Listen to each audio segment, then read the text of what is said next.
আল্লাহর রাসূলের যেদিন ওফাত হয়ে গেল, আল্লাহর নবীর ইন্তেকাল যখন হয়ে গেল, খবরটা গোটা মদিনায় ছড়ায় গেল যে আল্লাহর নবী নাই, নবী ইন্তেকাল করেছে। আব্দুল্লাহ বিন যায়েদ বিন আব্দে রব্বিহি সাহাবী তখন খেজুর বাগানে কাজ করতেছিলেন।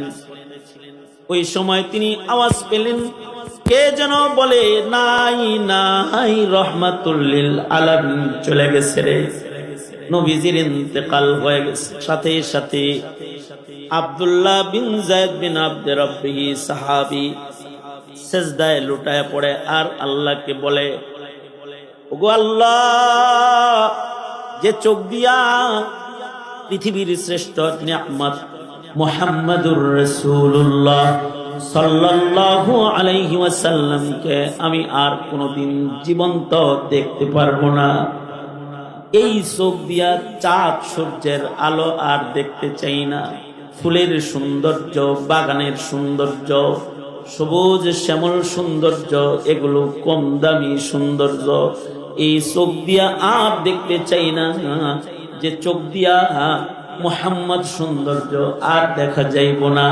আল্লাহ গো, তোমার কাছে দরখাস্ত, আমি আব্দুল্লাহ বিন যায়েদ বিন আব্দে রব্বির চোখের দৃষ্টি শক্তিটা এখন তুমি লইয়া যাও, আমাকে অন্ধ বানায়া দাও। নবীর প্রেমে দোয়াটা করার সাথে সাথে মহান রব্বুল আলামিন আর দেরি করে নাই, সাথে সাথে সাহাবীর দৃষ্টি চক্ষু আল্লাহ পাক দৃষ্টি শক্তি নিয়ে যায় আর সাথে সাথে অন্ধ হয়ে যায়। এই রকম এক আশিকে রাসূল সাহাবী ছিলেন আব্দুল্লাহ বিন যায়েদ বিন আব্দে রব্বি। উনি রাত্রে স্বপ্নে দেখতেছে যে উনি বসে আছে আর ওনার সামনে দিয়া এক দবলা আইসক্রিম বেচে যে খটর খটর বাজায় না, মালাই বেচার সময় বাজায় যে, এই একটা লইয়া কে যেন যায়। এটা দেখে ওনার পছন্দ হয়েছে আর বলে, এই ভাই, এই যে বাজান যে আপনি, এটা খুব ভালো, এটা একটু দিয়া যান রাস্তা দিয়া, এটা বাজামো, এটা কিনার নবীরে যে দিগা সমস্যা হইতেছে, নামাজে কেমনি ডাকবো বুদ্ধি পাইতেছে না, এটা একটু দেন, এটা আমার কাছে বেচেন আপনি, আমি এটা আমার সরকারের কাছে পেশ করব, আর এটা বাজায় বাজায়া মুসল্লিদেরকে নামাজে ডাকবো। স্বপ্নের মধ্যে বলায় কয়, এইটা না, তোমাকে আমি সুন্দর কিছু কালিমা শিখাইয়া দিয়ে যাই, ওইগুলা দিয়া নামাজে মানুষের ডাকবা।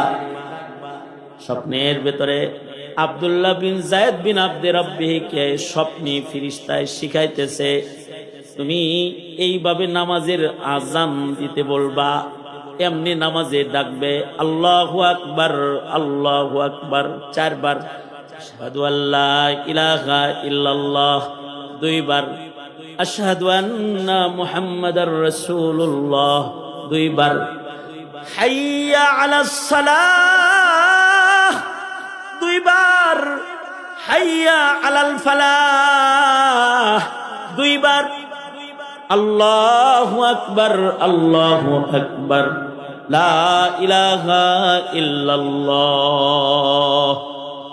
এইভাবে ডাইকা ডাইকা মাযহাবী ইবাদত নামাজের এলান করাইবা। ঘুম ভাঙলেই সাহাবী দৌড়ে চলে গেছে আল্লাহর রাসূলের কাছে। নবীজির পাশে তখন উমর বসা আছে। এই স্বপ্ন উমর আগের থেকেই দেখে, কিন্তু আল্লাহ তাআলা উমরের স্বপ্ন দিয়া আজান দুনিয়ায় না পাঠায়া আল্লাহ তাআলা আব্দুল্লাহ বিন যায়েদ বিন আব্দে রব্বির স্বপ্ন দিয়া দুনিয়ায় আজান পাঠাইতেছেন। তার মানে পৃথিবীবাসীকে কিয়ামত পর্যন্ত আল্লাহ তাআলা শুধু শিক্ষিত সাহাবীর মর্যাদা বুঝায় না, অশিক্ষিত কমিলিমওয়ালা সাহাবীরও কত শান, তার স্বপ্নেরও কত শান। সে রাখাল, সে খেজুর বাগানের একজন কর্মী শ্রমিক, এই সাহাবীরও ইমানের কত দাম, তার স্বপ্নেরও কত দাম। আল্লাহ তাআলা পৃথিবীবাসীকে কিয়ামত পর্যন্ত বিষয়টা জানায় দিতে উমর বৈশা রইছে। স্বপ্ন উমর দেখে কিন্তু কথা কয় না।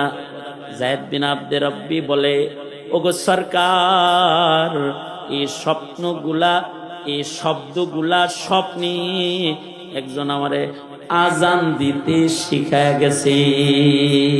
এইটা আমি কি দেখলাম আল্লাহর নবী, আল্লাহর রাসূল সাথে সাথে বলে কি, রুইয়াতুকা সাদিকান রুইয়াতুকা সালিহান, যারে স্বপ্নে দেখছ সে এসেছিল আল্লাহর পক্ষ থেকে একজন ফেরেশতা।